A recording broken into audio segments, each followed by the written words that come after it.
자, 우리 또 옆에 있는 분도 인사해 보겠습니다. 내가 먼저 은혜 받겠습니다. 내가 먼저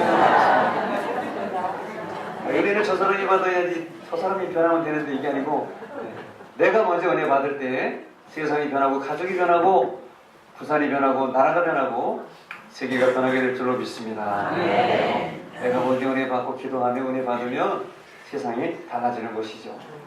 그런 축복이 저와 여러분에게 있어야 될 줄로 믿습니다. 네, 오늘 말씀은 욥에 대한 말씀입니다. 욥은 아주 훌륭한 사람이었고 대단한 사람이었고 여러분 아시는 대로 욥은 아주 우리가 정말 따라가기 어려운 그런 분입니다. 그 욥의 이름의 뜻이 무엇인가 보니까 그분은 이름대로 살았더라고요. 그분의 이름의 뜻이 먼저 고난받는 자예요. 고난받는 자. 이름이 하필이면 왜 고난받는 자라고 적어가지고 누가 지었는지 왜 그랬는지는 모릅니다만 이름대로 고난을 받고 살았어요. 그러면서 또 한 가지는 회개하는 자라 이런 뜻이 회개하는 자. 여러분 욥은 회개할 게 없는 사람이었어요. 그런데 나중에 회개했어요. 회개는요 죄인도 해야 되고 의인도 해야 돼요. 여기서 회개할 게 없다고 생각하는 사람 혹시 있다면 의인도 회개를 해야 되고 죄인도 회개를 해야 되는데 욥은 의인이면서 회개를 했어요. 그러니 참 대단한 사람이죠. 욥기가 42장에 걸쳐져 있는데 42장에 하나님의 축복과 응답이 나오고 나머지 한 40장은 너무 고난받고 서로 친구들하고 얘기하는 이런 주고받는 그런 대화 속에 있습니다.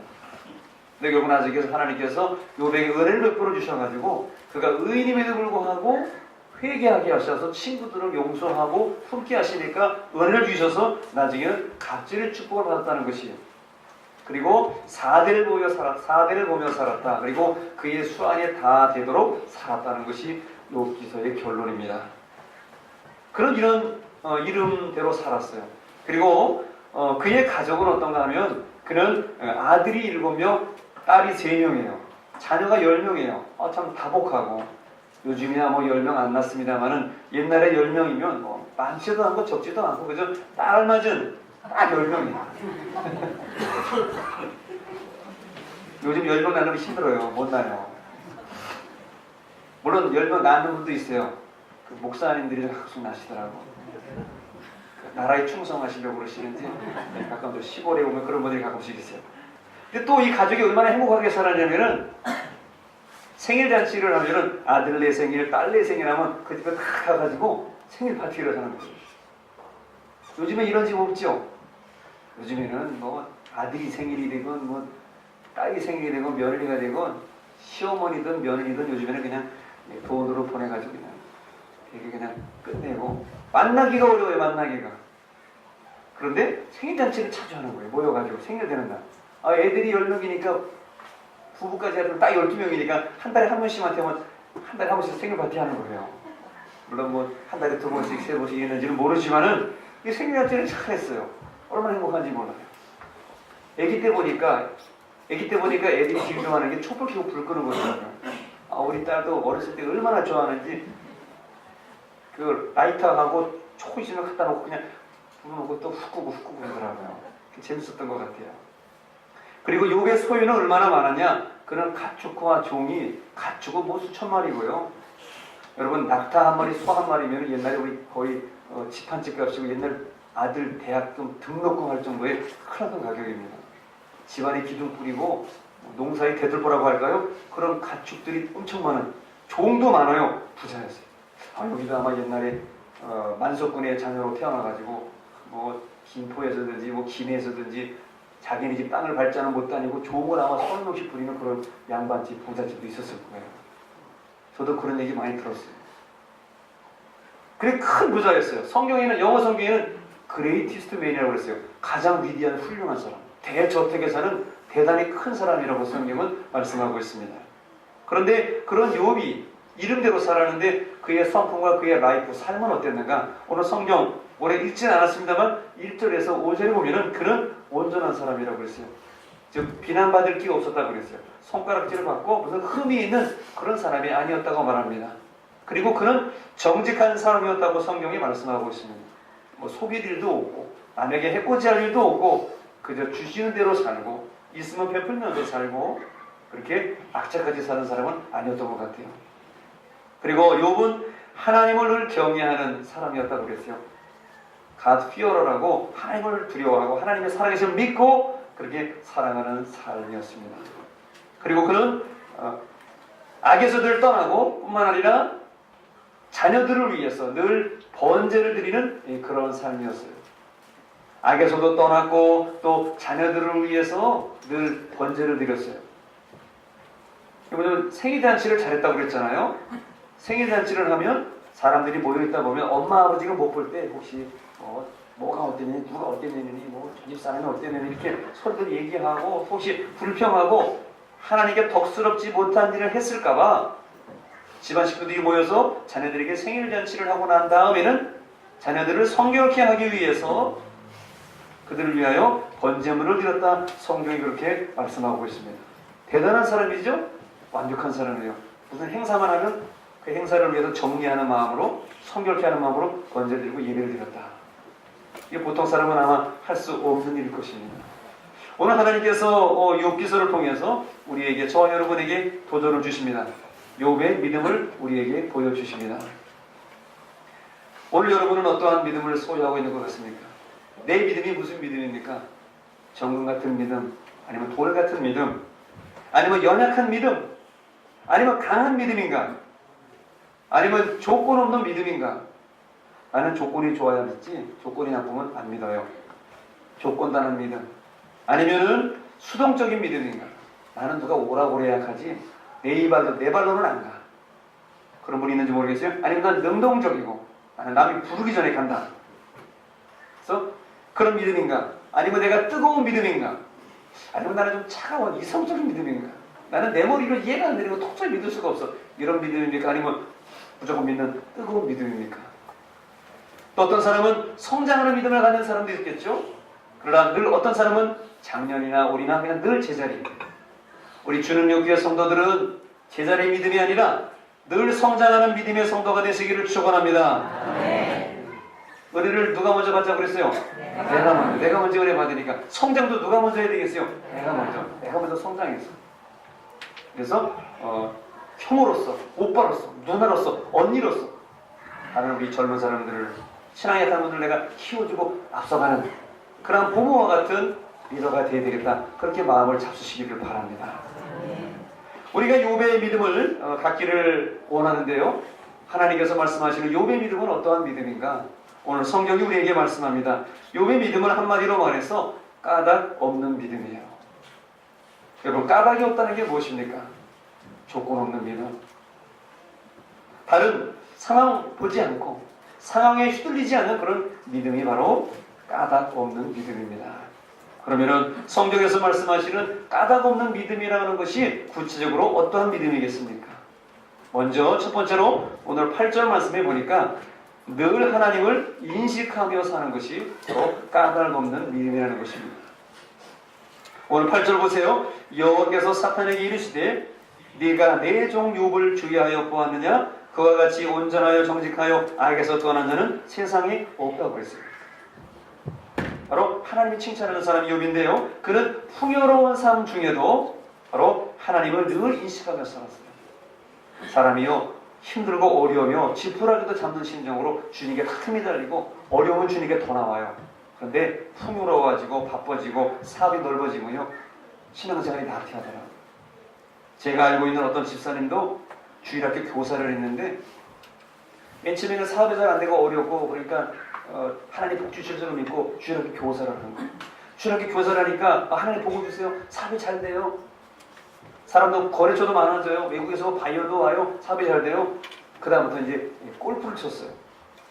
골프를 쳤는데 바이어들이 뭐 아무 때나 오잖아요.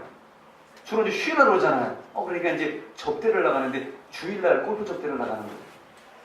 그러니까 한 달에 한 번씩 접대하면서 골프처럼 나가서 한 달에 빠지는 거예요. 그럼 어떻게 해요? 아유 부장님 죄송한데 제가 이번에 바이어가 와가지고 한 번 빠질 테니까 저기 선생님도 대신 좀 합반 좀 해주세요. 그리고 이제 미안하게 나가서 접대를 하고 그런 거예요. 점점 시간이 가네. 점점하고 사업이 점점 돈을 자꾸 벌어요. 한 달에 2번, 한 달에 3번. 애들은 어떻게 해요? 애들은 이제 나만 놓고 버린 거예요. 합반은 합반. 애들 선생님 얼굴 잊어버렸어. 니네 선생님 누구냐? 몰라요. 우리 선생님 매일 주일날 어디 나가시고 오지도 않아요. 그러더니 어느 날 하나님께서 그에게 사인을 보내시는데 결국 사업도 힘들어지고 그동안 쌓았던 모든 물질도 다 잃어버리고 사업도 힘들어져가지고 하나님이 불어버리셔가지고 그러니까 처음의 모습으로 다시 돌아가는 그런 분들도 있어요. 우리가 어려울 때는 하나님 믿는 거 쉽게 할 수 있어요. 그러나 풍요로울 때, 넉넉할 때, 욥처럼 자식도 잘 되고 농사도 잘 되고 종들도 많고 가축도 모든 것이 넘쳐날 때 풍요로운 삶 중에 하나님을 인식하면서 산다는 거 보통 일 아닙니다. 여러분은 풍요로운 삶 중에서도 건강한 삶 중에서도 사업과 학업이 잘 되는 자녀들이 잘 되는 가운데도 하나님을 늘 인식하면서 사는 여러분 되시기를 바랍니다. 그럼 욥이 그렇게 까닭 없이 어떻게 하나님을 인식하며 구체적으로 살았습니까? 오늘 8장 말씀하시기를 그는 행실을 항상 깨끗하게 했다고 그랬어요. 모든 것을 하나님 주신 것으로 알고 이웃에게 해코지하지 아니하고 행실을 깨끗하게 살았고요. 그리고 죄를 항상 멀리 했다고 그랬어요. 그리고 악에서 떠나면서 살았어요. 악한 것은 아주 입에 대지도 않고 악한 것은 보지도 않고 악한 것은 따르지도 않았어요. 바로 하나님이 지켜보고 계신다는 그런 의식을 갖고 사는 것이죠. 이것을 바로 코람데오의 정신이라고 불러요. 코람데오의 신앙, 하나님 앞에서 하나님이 나를 눈동자처럼 지켜보신다는 것이죠. 나를 보시는 하나님을 의식하며 그렇게 살았던 것입니다. 실제로 하나님은 우리를 늘 눈동자처럼 지키시고 오늘도 저와 여러분들을 이 예배드리는 순간에도 하나님이 여러분을 지켜보고 계신 줄로 믿습니다. 그래서 시편 34편 15절에 하나님께서 우리에게 이렇게 말씀하십니다. 말씀 한번 같이 한번 읽습니다. 시작. 여호와의 눈은 그들을 향하시고 그의 귀는 그들의 부르짖음에 귀 기울이시도다. 하나님의 눈이 누구를 향하세요? 믿음으로 사는 사람, 주님을 바라보는 사람에게 향하시고 그의 귀는 그들의 부르짖음에 기울이시는 거다. 여러분, 하나님이 안 들으시는 게 아니에요. 여러분의 신음소리까지도 하나님은 듣고 계십니다. 병상에서 어떤 것이든지 또 여러분이 어떤 말씀을 하든지 무엇을 보든지 하나님이 여러분을 다 지키시고 여러분의 일거수일투족을 다 보고 계신다는 사실. 아니, CCTV로 다 찍고 있는 거예요. 우리는 천장에 있어가지고 하나님이 하늘에서 못 보실 줄 알지만 하나님 위에서 다 보고 계신 거예요. 이스라엘이 출애굽을 할 때 그 산 너머에 홍해가 있었는데 모르고 갔지만 하나님 다 알고 계신 거예요. 아, 여기 오면 홍해 만나겠구나. 하나님 우리의 모든 걸 인도하시고 이 천지를 창조한 하나님께서 저 지구 반대편에 지금 아르헨티나 브라질에서 반대편에 지금 자고 있는 사람들이 코를 골고 자는지 뭐 하는지 하나님 다 알고 계신단 말이에요. 그런 것처럼 하나님을 늘 인식하면서 사는 삶, 그것이 바로 까닭 없는 믿음이라는 거예요. 풍요로운 삶 중에서도 하나님을 잃지 않는 거예요. 두 번째로 까닭 없는 믿음이라는 것이 무엇인가? 오늘 20절 말씀을 보니까 바로 환난 풍파 중에도 먼저 하나님께 예비하는 것입니다. 자, 오늘 20절 말씀 같이 다시 한번 보겠습니다. 20절 말씀 같이 한번 읽어보죠. 시작. 욥이 일어나 겉옷을 찢고 머리털을 밀고 땅에 엎드려 예배했어요. 겉옷을 찢고 머리털을 미는 것은 회개하고 차복하는 거거든요. 그런데 땅에 엎드려 예배했다고 그랬어요. 그 앞에서 다 무슨 내용인지 그냥 지혜하고 보니까 뭐 갑자기 예배를 드렸네 하겠지만은 여러분, 욥이 왜 예배를 드린 것입니까? 그것이 욥이 위대하다는 거예요. 풍요롭지 않은 가운데에도 실패하고 재산이 없어지고 자식이 죽은 남의 손가락질할 만한 그런 위기 상황 속에서도 환난 풍파 중에도 욥은 먼저 하나님께 무릎 꿇고 예배했다는 것입니다. 이러기가 쉽지 않죠. 세상 사람들이 볼 때 제정신이 아니에요. 여러분, 사람의 어려움은요 솔직히 기도가 잘 안 나와요. 어안이 벙벙해가지고 갑자기 사고당하고 힘든 일 나오면요 원망불평이 나오지 기도하고 예배하는 거 아무나 되는 게 아닙니다. 아마 이렇게 고난당하고 억울한 일 당해서 그렇게 아마 땅에 엎드려 본 분 있을 거예요. 예배하고 기도하는 거 쉬운 일 아니에요. 그러나 욥은 자식이 죽고 재산이 다 몰수당해서 재산이 날아가도 하나님께 먼저 무릎 꿇는 예배하는 사람이 바로 욥이었어요. 어떠한 환난 풍파를 당했습니까? 오늘 성경에 보니까 크게 4가지의 환난 풍파를 당하는데 첫 번째로 그가 재산을 잃어버립니다. 다른 사람이 습격을 해가지고 그의 낙타와 그의 종들을 죽여버리는 재산을 잃어버려요. 그리고 두 번째로는 이상한 불이 내려옵니다. 하나님의 불이 내려서 가축이 죽어요. 16절에 보면은 거기 성경 보세요. 왜 이렇게 표현해 놨을까요? 그가 아직 말하는 동안에 또 한 사람이 와서 하는데 하나님의 불이 하늘에서 떨어져 양과 종들을 살라버렸습니다. 세상 사람이 볼 땐 그거니, 야, 하나님의 택해서 복받은 욥이 이 하나님의 벌을 받아서 하나님의 불을 받아서 가축이 타고 죽었어. 세상의 날벼락이고요. 세상의 저주 같은 일을 당하고서도 욥은 하나님께 예배하는 무릎 꿇는 삶을 먼저 했다는 것입니다. 말이 안 되죠. 어떻게 이럴 수가 있으며 제정신이라면 이럴 수가 없는 것이죠. 그럼에도 불구하고 그가 하나님께 무릎 꿇었다는 것, 그것이 욥의 위대한 까닭없는 신앙이라는 것입니다. 세 번째로는 낙타와 종들이 또 죽음을 당해요. 습격을 당해요. 아까도 말씀드렸습니다마는 낙타, 그 중동 지방, 그 사막 지방에는 얼마나 귀한 그 동물입니까? 우리로 말하면 옛날 우리가 농사 지을 때 옛날에 소 한 마리 있으면 그 집 부자라고 그랬어요. 두 마리 기르는 집도 별로 없었어요. 왜냐면 한 마리씩 그냥 팔고 또 농사를 지었기 때문에 소가 두 마리 있는 집도 별로 못 봤어요. 지금이야 가축을 그 농사를 짓고 이렇게 막 몇천 마리 하는 몇백 마리 있지만 옛날에는 한두 마리. 특히 어미소 길러서 새끼 나서 팔고 그걸로 돈 넣고 막 이렇게 살았지.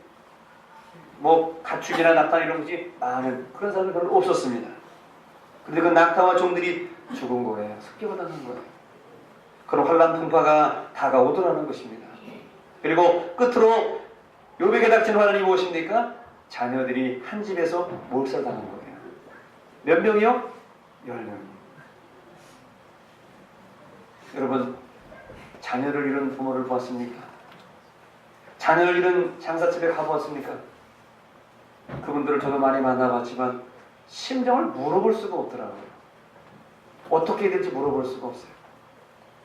그래서 물어보면 저는 평생 가슴에 돌덩어리 하나 얹고 살았습니다. 그렇게 딱 고백하는 거 들었어요. 자식을 먼저 산에 묻고 자식은 죽으면 가슴에 묻는다고 그랬는데 가슴에 묻고 그 응어질 삶을 살면서 힘든 삶을 살아가는데 욥은 한 번에 10명이 죽었어요. 자식이 몰살당하는 그런 와중에도 어떻게 해요? 오늘 20절에 머리털을 밀고 땅에 엎드려 예배했다고 했어요. 그리고 욥이 하나님을 찬양합니다. 21절에 뭐라고 찬양합니까? 주시니도 여호와시요 거두리시도 여호와시니 여호와 이름이 찬송을 받으실지어다. 세상 사람들이 볼 때는 손가락질하고 저거 좀 이상하다고, 정신이 이상하다고 그렇게 손가락질 당할 만한 그런 상황인데도 불구하고 자식을 잃고 하나님을 예배합니다. 우리가 오늘 성경을 다 읽지는 않았지만은 하나님이 우리를 시험하실 때에 시험에 3단계가 있어요. 첫 번째, 재산을 주십니다. 두 번째, 자녀를 주십니다. 세 번째, 그 사람 몸을 주셔서 하나님을 사랑하는 사람 하나 봅니다. 2장에 넘어가면 드디어 이제 자기 자신이 시험을 당하는, 육신의 질병을 당하는 욥의 고초가 시작이 되죠. 그 두 가지의 단계 속에서 욥은 하나님을 원망하지 아니하고 하나님을 드려 찬양하는 삶, 예배하는 삶을 봅니다. 바로 까닭없는 믿음이라는 것은 환난 풍파가 있다고 할지라도 먼저 하나님께 예배하며 하나님을 찬양하는 삶. 우리로서는 도저히 할 수 없는 것 같은 그런 상황 속에서도 주님께 예배하는 믿음이 바로 까닭없는 믿음이요, 저와 여러분이 본받아야 될 믿음인 줄로 믿습니다. 아멘. 그리고 세 번째로 까닭없는 믿음이라는 게 어떤 믿음인가? 오늘 22절에 말씀하시기를 모든 것을 잃어버려도 자식이 죽고 재산이 없어진다고 할지라도 하나님께 범죄하거나 원망하지 않는 것입니다. 22절 보세요. 이 모든 일에 욥이 범죄하지 아니하고 하나님을 향하여 원망하지 아니하니라. 주신이도 하나님이시니까 가정하신도 하나님 거다. 그러면서 범죄하지 않고 원망하지 않았어요. 욥이 왜 이런 시험을 당했을까요? 이 시험을 당한 직접적인 이유는 사실 솔직히 왜 그래요? 누가 이 시험 당하도록 하신 거예요? 사실 솔직히 말해서 사탄은 시험을 갖다 준 거고요. 더 정확히 말해서 하나님이 욥을 자랑해가지고 하나님 왜 이렇게 그런 걸 하셔가지고 가만히 계시지? 아유 왜 나를 칭찬하셔가지고 시험을 욥이 이런 말은 여기 써 있지 않지만 우리 같으면 그랬을 거예요. 아이고 하나님, 제가 조금 잘 살고 자식 잘 된다고 사탄한테 자랑하면 어떡해요? 보통 사람은 다 이랬을 거예요. 그 욥은 그런 말 했다는 기록이 없는 거 보니까 욥의 마음은 천성적으로 착했고 다 잃어버려도 하나님 예비하는 주시니도 여호와시니 거두시니도 여호와시니 여호와가 찬송을 받으시라는 그런 아주 귀중한 믿음을 가진 거예요. 욥이 시험을 당한 것은 사탄의 시험이었고 하나님의 자랑이었어요. 사실 하나님께서 저와 여러분을 자랑하실까봐 솔직히 겁납니다. 하던 대로 습관처럼 목소리를 좋으니까 그냥 박종호라는 닉네임을 가지고 열심히 불렀어요. 근데 교인이 막 힘들어요.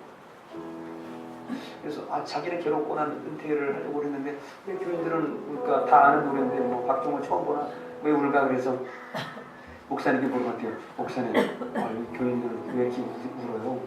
무슨 지난 일 뭐 있습니까? 목사님이 그렇게 설명을 하더래요. 종호야, 박종호, 예? 미국 어느 소도시에 가든지 한인교회가 있어. 미군 부대 주변에 기지촌에서 일하다가 미군 병사 만나서 여기까지 시집온 한국의 아줌마들이 있어. 영어도 못하고 가족도 없고 한국인이 얼마나 그렇겠냐. 네가 오니까 하나님이 오신 것 같고 아버지가 오신 것 같고 오빠 동생이 온 것 같아서 너무 반가워서 그런 거야. 아 그래요. 그때 또 하나님의 사랑을 느끼게 됩니다. 그러다가 2003년도에 그 미국 메릴랜드주 볼티모어의 또 한 교회에 초청을 받고 가서 찬양을 하게 되었습니다. 저희 교회에 좀 와주세요. 예, 어딘데요? 저희 교회요. 네. 저희 교회는요, 마약, 알코올 중독자들이 많아요. 마약, 알코올 중독자? 한인교회 한국 사람들이 마약과 알코올 중독자들이 많다는 거예요. 가서 보니까, 볼티모어에 가서 보니까 학교에, 다른 사람 학교에 이렇게 강당을 빌려서 예배 드리고 있더래요. 교인들은 20명, 30명. 집회 후에 어느 교인이 와서 우리 박종호 장로님에게 말을 걸더래요. 선교사님, 그거 아세요? 저희 목사님 폐암 말해주세요. 목사님은 다 건강한 것 같지만 목사님도 암으로, 지병으로, 사고로, 교통사고로 돌아가시는 목사님은 참 많습니다. 저도 예전에는 목사님이 화려한 줄만 알았어요. 많은 분들은 물론 그렇다고 뭐 너무 하찮다 그런 얘기가 십자가의 길은 멋있어 보이는 것 같으면서도 굉장히 힘든 길이라는 것을 갈수록 또 깨닫게 됩니다. 그런데 지금도 제가 하나 감사한 것은 제가 서울에서 교육전도사 시절을 하고 있을 때에 어느 집사님 아들이 사무실에 찾아왔어요. 제가 복사를 하러 갔는데 그땐 전도사님 우리 아들이요 전도사님 같은 전도사님을 꼭 태우고 싶대요. 제 평생에 한 번 들어봤던 그런 얘기인 것 같은데 그 아들을 잊을 수가 없어요. 서울의 어느 교회라면 잘하는 유명한 교회인데 그 아들이 지금 어떤 길을 걷고 있을지 궁금해요. 이영순 목사와 같은 그런 하나님을 사랑하는 마음으로 그가 주의 길을 걷고 있을지 아니면 그때 3, 4학년 초등학교 어린 나이니까 그냥 전도사님 모습이 좋아 보여서 찬양하는 전도사님 모습이 좋아 보여서 나도 전도사님 같은 사람 되고 싶어 그런 얘기를 해서 그랬는지 모르겠지만 여러분 그 교회 목사님이 피한 말기라는 거예요. 근데 그 목사님이 알고 보니까 박종호 장로님보다 3살 아래였어요. 그때는 아마 40대 중후반 됐는지 모르겠어요. 지금 나이라고 해도 49세, 50세예요. 그 얘기를 듣고 점심을 먹는데 집회를 마치고 점심을 먹는데 이 선교사님이 박종호 선교사님이 목이 메였어. 목사님이 피한 말기라는 소리를 듣고 밥을 막 넘기지를 못하는 겁니다. 그리고 그는 미국의 50개 주의 한인교회 주소록을 샀어요. 그리고 어느 날 남쪽에 있는 뉴멕시코주의 한인교회 집회를 가게 되었습니다. 그리고 집회를 잘 마쳤는데 집회를 마치고 나서 또 그 교회 담임 목사님이 우리 박종호 선교사님에게 부탁을 하더래요. 선교사님, 알라모고도라고 하는 곳이 있는데 알라모고도에 저희 지교회가 있어요. 거기 좀 가주시겠어요? 아 그래요, 가야죠. 거기 교인이 얼마나 되시는데요? 글쎄요, 한 두세 명 나올래나?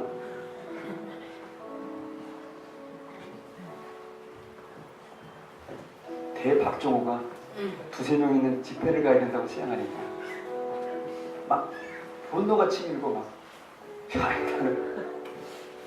내 서울대공대 나와가지고 수석해가지고 대상 받고 그래가지고 두세 명? 그래도 순정하는 마음으로 그 교회로 날아갔대. 비행기 타고 갔대요. 비행기를 타고 가는데 막 속에서 분노가 차오르는데, 하나님, 제가 그래도 두세 명을 위해서 5시간 비행기를 타고 차를 그래 몇 시간을 타고 가야 됩니까? 난 못 가요.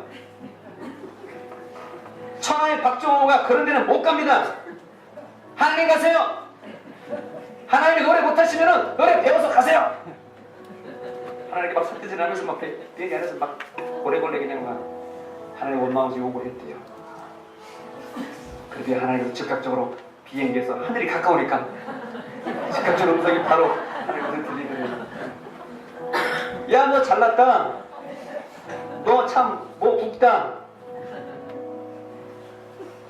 네가 아무리 큰 무대에 서고 싶어 해도 너는 보물소가 가수야. 너는 나를 노래해야 돼. 넌 가야 돼. 넌 한 명을 위해서라도 노래하는 거야.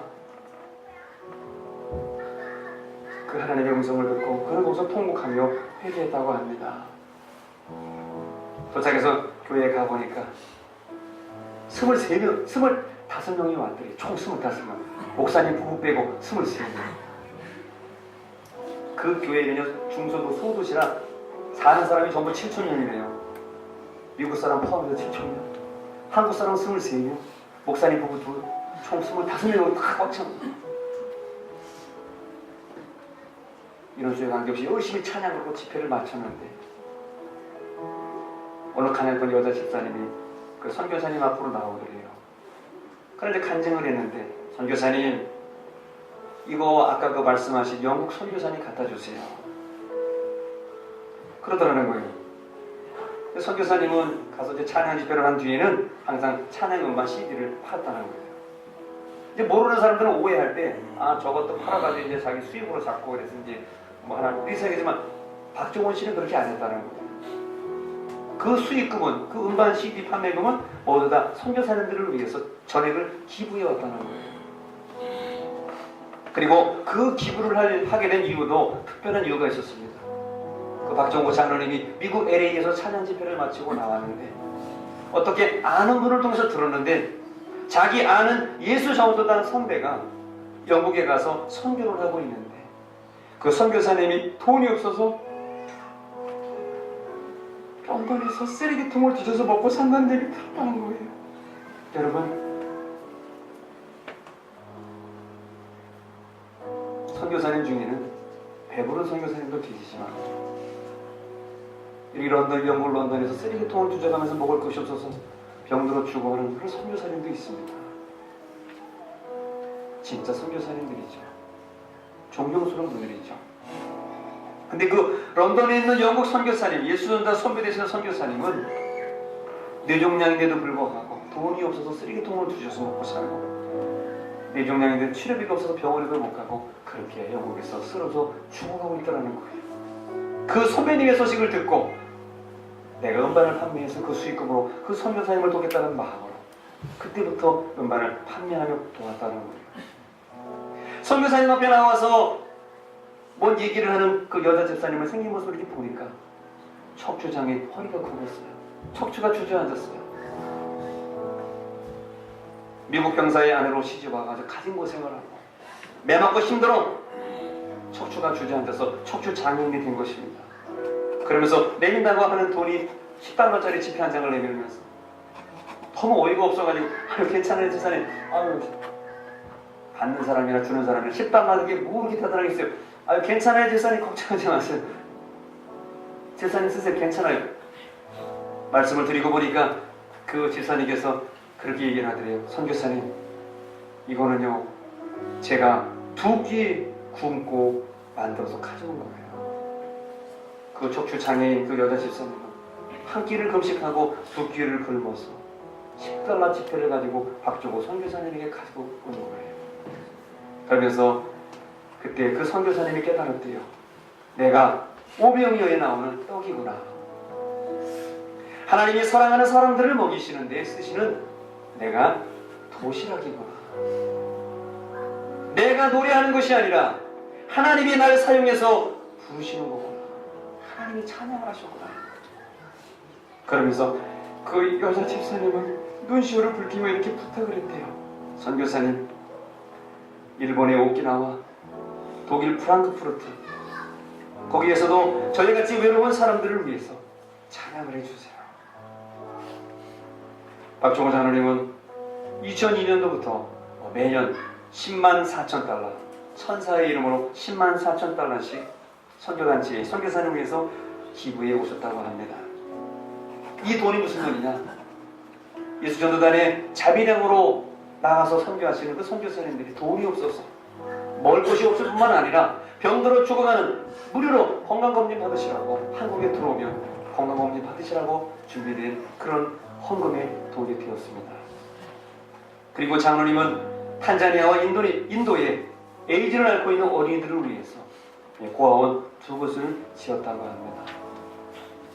그런데 더 놀라운 것은, 제가 특별히 감동받은 것은, 그는 이렇게 매년 10만 달러씩 기부하고 있지만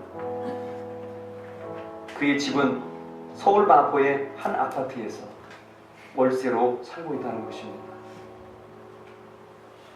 우리는 내 집을 장만하기 위해서 전세라도 벗어날 마음에 월세를 벗어나고 전세를 넣고 내 이름으로 된 등기를 하나 가지려고 얼마나 우리가 아둥바둥하고 내 것이냐 내 것이냐 하면서 우리가 세상에서 아둥바둥 살아가고 있습니까?